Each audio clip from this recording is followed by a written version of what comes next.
Sin empleo en el 2016 debido a que las exportaciones pueden tener una baja significativa debido a una posible alianza comercial entre Estados Unidos y Vietnam. La negociación que se está dando entre Estados Unidos y Vietnam por medio de la Alianza Transpacífico pone en riesgo la industria textil en Guatemala. Actualmente Guatemala importa, recordemos, la tela desde China y exporta las prendas de vestir a Estados Unidos. Si se logra la alianza, Vietnam también importará tela desde China y la va a exportar al país norteamericano, pero sin pagar impuestos. Tenemos más información a esta hora de la mañana, 7:57. Vamos con Noreen para que nos cuente qué está ocurriendo en el interior de nuestro país.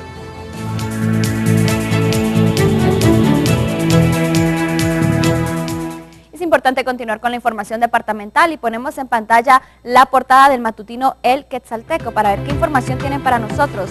Exigimos aclarar crimen de 2 corresponsales de la familia periodística de Guatemala. Capturan a presunto sicario, pero el clamor general es identificar al autor intelectual. Estamos hablando de Federico Salazar de Nuevo Mundo y Danilo López de Prensa Libre. Construcciones ilegales, 43 locales en la terminal de Minerva. La jueza municipal dice que procede demolición. Los inmuebles comerciales y apartamentos no cuentan con licencia DIL ni servicios básicos. Trágico reality, mueren 4 franceses y 2 argentinos en información internacional. Y vecinos de la comunidad Ortiz en San Martín, Zapotitlán, Retaluleu, llevan 5 días sin agua potable y sin energía eléctrica, por lo que temen que se levante una epidemia y que los más afectados, pues definitivamente son los niños. Veamos esta información. 150 familias han sido afectadas desde el viernes por la noche, cuando quedaron sin energía eléctrica y por lo mismo dejó de funcionar el tanque elevado que funciona con este servicio de electricidad. No tenemos agua, se fue la luz. Saber de qué hora, porque cuando nos levantamos ya no había agua y ni luz. Y esta es la hora que tampoco hay agua ni luz. Y en notificación Armenia. Precisamente sin la energía no podemos tener el vital líquido, porque a través de la energía se activa la bomba. Y no queremos una explicación por qué es de que no hay energía. Los vecinos han tenido que utilizar los servicios de los bomberos voluntarios para abastecerse de agua, debido a que los baños están totalmente sucios y temen una epidemia. Información departamental que compartimos con ustedes en Viva la Mañana. Continuamos con más.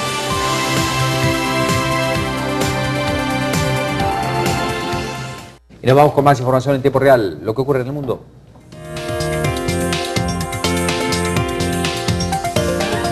Vamos hasta Rusia, donde se destaca esto a través del portal digital de RT. Un muerto y 27 heridos en el incendio masivo de un centro comercial en ese país, Rusia. Al menos una persona murió y 27 resultaron heridas en un incendio de grandes dimensiones registrado en un centro comercial de la ciudad rusa de Kazán durante las tareas de extinción del fuego ocurrido en el centro comercial Admiral de la capital de la República Rusa de Tatarstan.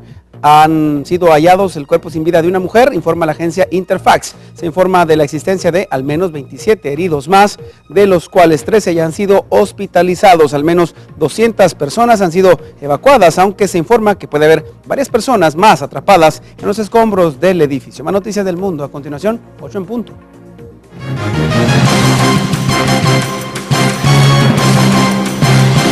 En Estados Unidos, tras varios días de que se hiciera público un incidente que para los expertos puso en riesgo la seguridad de la nación, Hillary Clinton admitió su error al utilizar su correo electrónico, un correo no seguro, cuando era encargada de la diplomacia norteamericana.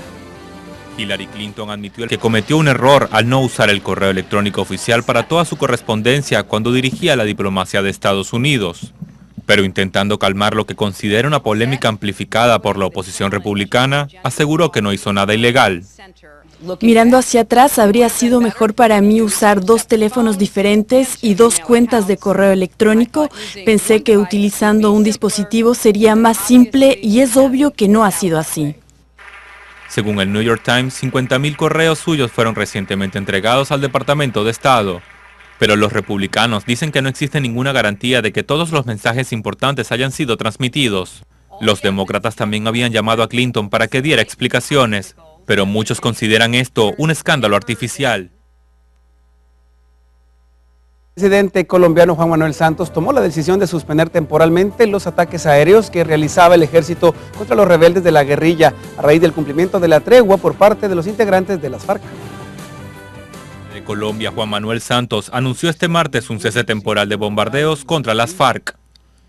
La principal guerrilla colombiana inició el diciembre pasado un cese unilateral e indefinido del fuego.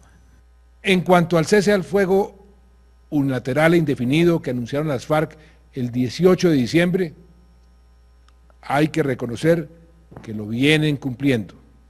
Por esa razón, y para impulsar el desescalamiento del conflicto, he decidido dar la orden al ministro de Defensa y a los comandantes de las fuerzas de cesar los bombardeos sobre los campamentos de las FARC durante un mes.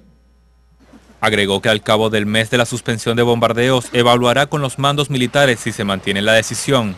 Las Fuerzas Armadas Revolucionarias de Colombia llevan adelante en Cuba diálogos de paz con el gobierno para poner fin a 50 años de combate interno.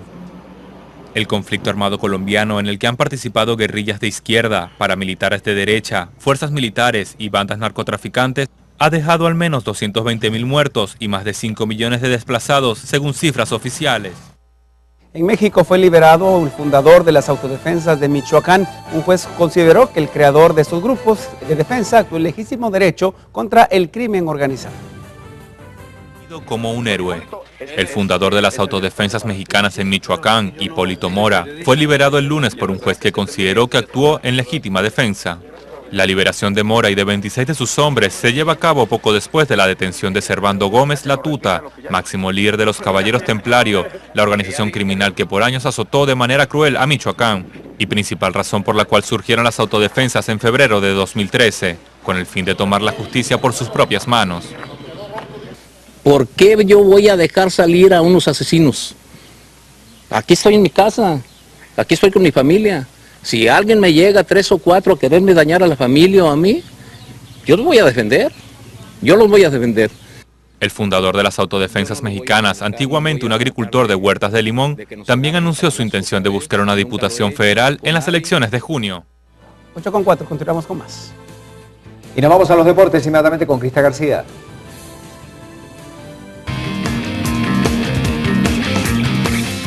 Seguimos hablando de lo que sucede en el deporte nacional y ahora hablamos de la primera regata del remo y canotaje realizado el fin de semana. Ahora también otras noticias de la participación del tiro en la Copa del Mundo realizada en México y el equipo que marcha en la competición del circuito de Chihuahua y en México también. Esto es lo que acontece en este lugar, vamos a repasarlo.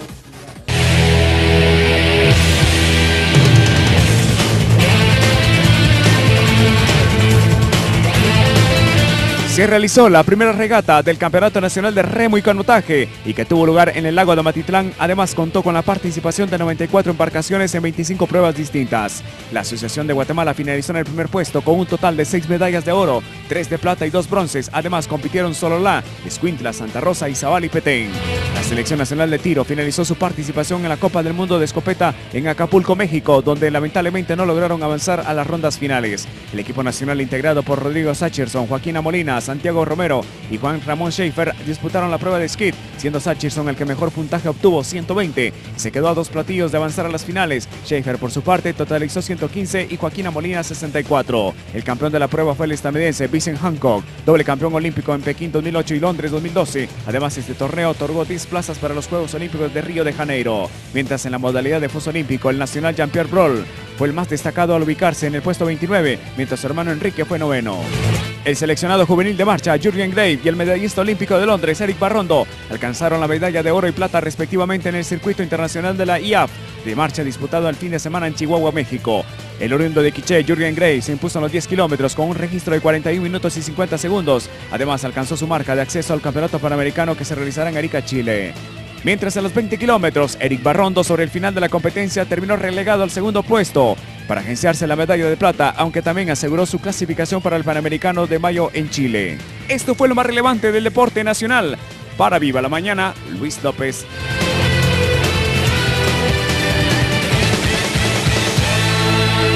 El deporte internacional lo tenemos pendiente y lo estaremos compartiendo en nuestro último bloque de información.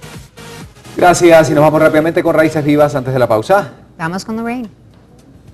Compañeros, como todos los días traemos a ustedes Raíces Vivas para recordar y reconocer el trabajo de muchos guatemaltecos y el día de hoy de una empresa muy importante en Guatemala, TGW Radio, la voz de Guatemala.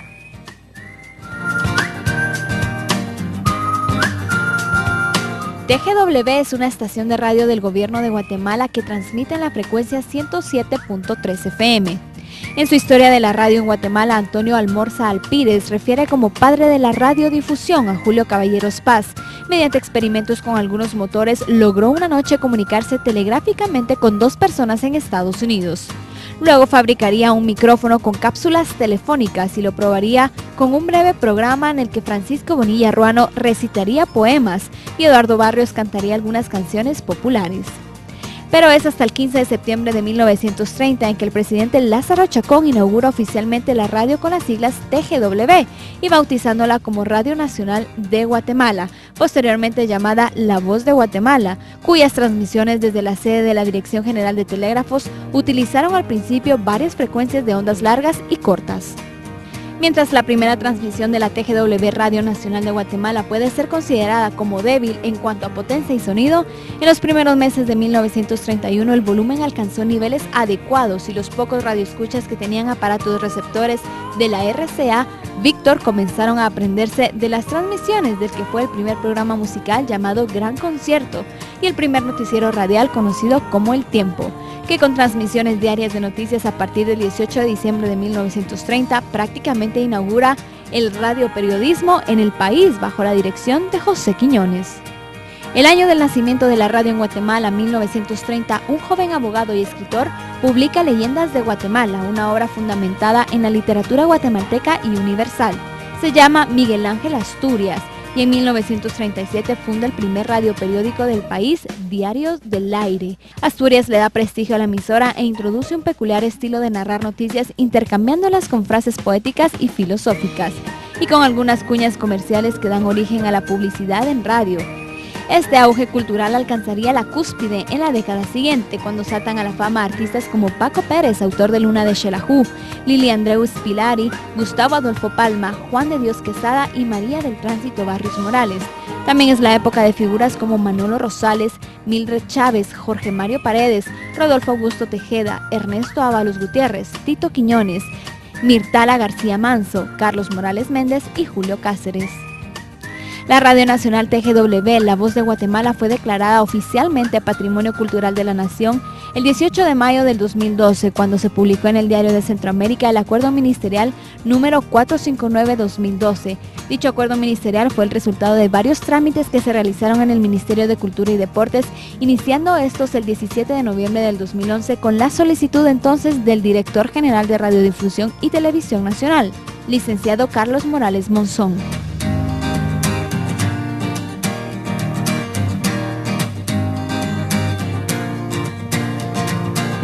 Una institución importante en nuestro país, la radio TGW, forma parte de nuestras raíces vivas. 8:10, tenemos que continuar con más en Viva la Mañana.